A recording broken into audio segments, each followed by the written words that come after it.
I will provide a brief overview of the main attachment styles. Attachment styles all differ in their view of intimacy and togetherness, the way they deal with conflict, their attitude towards sex, their ability to communicate their wishes and needs, and their expectations from their partner and the relationship.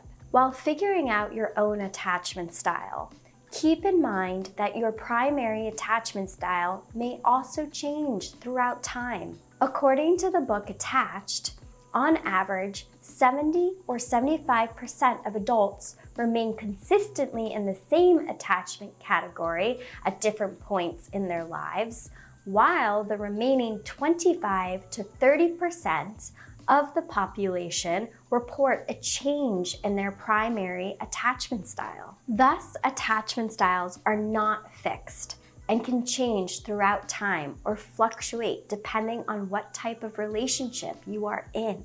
Secure people. They have a positive view of self and a positive view of others. They feel comfortable with intimacy and are usually warm and loving. Just over 50% of the population are secure. Anxious people. They possess a negative view of self and a positive view of others. They crave intimacy, are often preoccupied with their relationships, and tend to worry about their partner's ability to love them back. About 20% of the population are anxious attachment style. Avoidant attachment style people. They possess a positive view of self and a negative view of others. They equate intimacy with a loss of independence and constantly try to minimize closeness. 25% are avoidant. Anxious avoidant attachment style people. They possess a negative view of self and a positive view of others. 3 to 5% fall into the fourth, less common category, which is a combination of anxious and avoidant. We all hold each of these attachment styles in us to some degree, but we lean towards one in particular.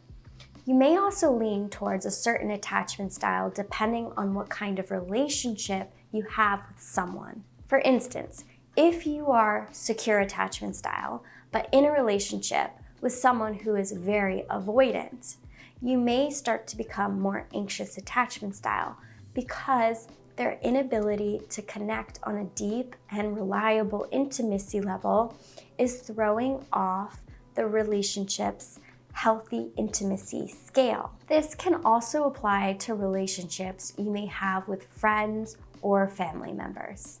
If your mother, for example, is anxious attachment style and you are secure, her anxiety about your relationship and wanting to codependently merge with you may push you to become slightly avoidant because you are trying to seek a healthy relationship that honors both independence and closeness.